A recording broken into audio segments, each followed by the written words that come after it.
देशाच्या सुजाण मतदारांनो नमस्कार. मतदारांनो, तुम्ही दिव्यांग असाल तर तुम्हाला आपलं दिव्यांगत्व मतदार यादीत चिन्हांकित करून घ्यायचं आहे, तर तुम्ही हे नक्की करू शकताय. त्यासाठी तुम्हाला भारत निवडणूक आयोगानं उपलब्ध करून दिलेला अर्ज क्रमांक 8 भरून द्यावा लागेल. तुम्ही हा अर्ज ऑनलाईन पद्धतीनं घर बसल्या देखील भरू शकताय आणि त्यासाठी voters.eci.gov.in हे संकेतस्थळ तसंच वोटर हेल्पलाईन ॲप हे मोबाईल ॲप असे 2 पर्याय आपल्याला उपलब्ध आहेत.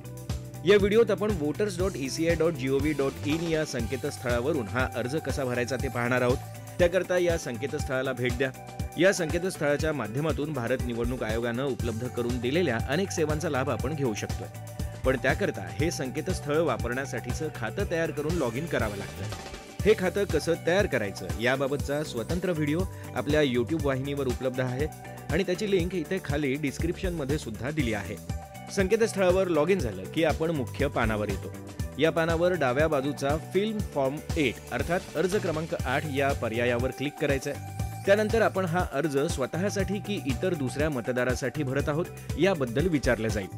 जर तुम्ही इतर दुसऱ्या मतदारासाठी हा अर्ज भरताय तर त्यांचा मतदार ओळखपत्र क्रमांक द्यावा लागेल. मात्र स्वतःसाठी भरत असाल तर तो पर्याय निवडल्यावर आपण लॉग इन केलेल्या खात्यासोबत जोडलेला म्हणजेच आपला स्वतःचा मतदार ओळखपत्र क्रमांक आपोआप भरला असल्याचं दिसेल. त्यानंतर पुढे सरकण्यासाठी आपल्याला सबमिट या बटनावर क्लिक करायचं आहे. यानंतर समोर आलेल्या पानावर आपल्याला आपल्या मतदार ओळखपत्रासंबंधीचे तपशील दिसतात. ते आपलेच असल्याची आणि बरोबर असल्याची खात्री करा आणि ओके हे बटण दाबा. यानंतर आपल्याला हा अर्ज नेमकी कोणती विनंती करायसाठी भरायचा आहे त्याबाबतचे 4 पर्याय समोर दिसू लागतील. आपण मतदार यादीत आपलं दिव्यांगत्व चिन्हांकित करून घेण्यासाठीचा अर्ज भरतोय. त्यामुळे या 4 पर्यायांपैकी आपण request for making as a person with disability हा पर्याय चिन्हांकित करून ओके हे बटण दाबणार आहोत. मतदारांनो, दिव्यांग मतदारांसाठी भारत निवडणूक आयोगाच्या वतीनं मतदान केंद्रांवर व्हीलचेअरची, मतदान केंद्रांवर घरून येण्या जाण्याची किंवा प्रसंगी घरूनच टपाली पद्धतीनं मतदान करू देण्याची सोय उपलब्ध करून दिली जाते.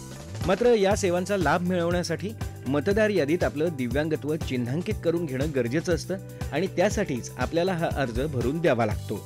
आता अर्जातील विनंतीचा योग्य पर्याय निवडला की आपल्यासमोर आलेलं नवं पान म्हणजे अर्ज क्रमांक 8. या पानावर उजव्या बाजूला दिलेल्या यादीतून आपल्याला अर्ज कोणत्या भाषेत पाहायचा आहे त्यासाठीचे पर्याय दिसतात. त्यातून आपल्या सोयीची भाषा निवडा. इथे आपण मराठी भाषेचा पर्याय निवडत आहोत. या पानाच्या डाव्या बाजूला पाहिलं तर या अर्जात किती टप्प्यांमध्ये माहिती भरायची त्याचे मथळे तुम्हाला दिसतील. आपण वेळोवेळी त्या मथळ्याच्या बटनावर क्लिक करून अर्जाच्या हव्या त्या टप्प्यावर जाऊ शकतो. आता प्रत्यक्षात हा अर्ज कसा भरायचा ते पाहूया. या अर्जाच्या पहिल्या टप्प्यात आपल्याला आपलं राज्य, जिल्हा आणि विधानसभा मतदारसंघाविषयीचे तपशील द्यायचे असतात. इथे आपण स्वतःचाच अर्ज भरत असल्यानं हे तपशील आपोआप भरलेले असल्याचं दिसतं. ते तपासून आपल्याला पुढील हे बटण दाबायचं आहे. मग अर्जाच्या पुढच्या टप्प्यात आपल्याला काही वैयक्तिक तपशील द्यायचे आहेत. त्यापैकी आपलं नाव आणि आडनाव हे तपशील आपोआप भरलेले दिसतील. त्या खालच्या रकान्यात आधार क्रमांकाचा पर्याय निवडून आपला आधार क्रमांक लिहायचा आहे. आपण तो देऊ शकत नसू तर माझ्याकडे आधार क्रमांक नसल्याने मी आधार क्रमांक देऊ शकत नाही हा पर्याय चिन्हांकित करायचा आहे.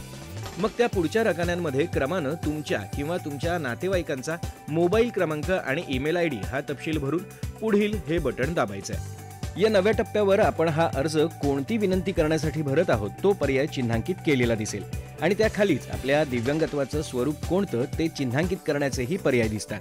त्यातून तुम्ही योग्य पर्याय निवडा. समजा आपल्या दिव्यांगत्वाचा पर्याय इथे नमूद नसेल तर अशा वेळी इथे दिलेला इफ एनी अदर हा पर्याय चिन्हांकित करून त्या शेजारीच दिसणाऱ्या नव्या रकान्यात आपल्याला आपलं दिव्यांगत्वाचं स्वरूप नमूद करायचं आहे. आपल्या दिव्यांगत्वाचं स्वरूप चिन्हांकित केल्यावर दिव्यांगत्वाचं प्रमाण आणि दिव्यांगत्वाचं प्रमाणपत्र देण्यासाठीचा रकाना आपल्याला दिसू लागतो. त्याप्रमाणे आधी टक्केवारीमध्ये आपल्या दिव्यांगत्वाचं प्रमाण लिहा आणि त्यानंतर सर्टिफिकेट अटॅच्ड या पर्यायाखाली आपल्याकडे दिव्यांगत्वाचं प्रमाणपत्र आहे की नाही हे चिन्हांकित करा. इथे तुम्ही होय असा पर्याय चिन्हांकित केल्यावर शेजारीच हे प्रमाणपत्र देण्यासाठीचा पर्याय सुद्धा दिसतो. लक्षात घ्या, हे प्रमाणपत्र इमेज स्वरूपात म्हणजे JPG किंवा JPEG या फॉर्मॅटमध्येच द्यायचं आहे आणि इमेजचा आकार 2 MB पेक्षा जास्त नसेल याची दक्षता घ्यायची आहे. त्यासाठी शेजारचं चूज फाईल हे बटण दाबून कम्प्युटरमध्ये सेव्ह केलेला दिव्यांगत्वाच्या प्रमाणपत्राचा दस्तऐवज अपलोड करायचा आहे आणि पुढील हे बटण दाबायचं आहे. अर्जाचा हा टप्पा म्हणजे एक प्रकारचं घोषणापत्रच आहे. या घोषणापत्रात सूचित केल्याप्रमाणे जर का आपण या संपूर्ण अर्जात दिलेली माहिती खोटी असल्याचं सिद्ध झालं तर हा लोकप्रतिनिधित्व कायदा 1950च्या कलम 31 नुसार दंडनीय अपराध असेल याची नोंद घ्या. यानंतर खाली तारखेचा रकाना भरलेला दिसेल. त्या शेजारच्याच रकान्यात आपल्याला आपलं ठिकाण लिहून पुन्हा पुढील हे बटन दाबायचं आहे.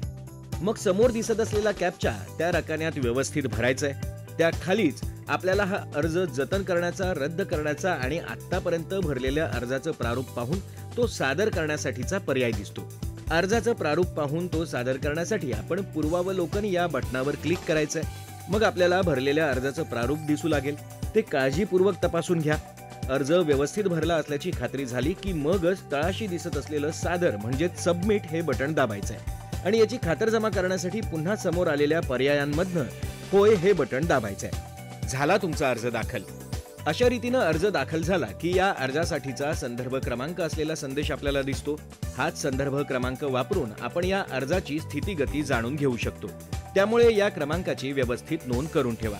सोबतच इथे डाउनलोड एक्नॉलेजमेंट हा पर्याय सुद्धा दिसतो. त्यावर क्लिक करून आपण भरलेला अर्ज सेव्ह करा आणि मग त्यानंतर ओके हे बटन दाबून ही प्रक्रिया पूर्ण करा.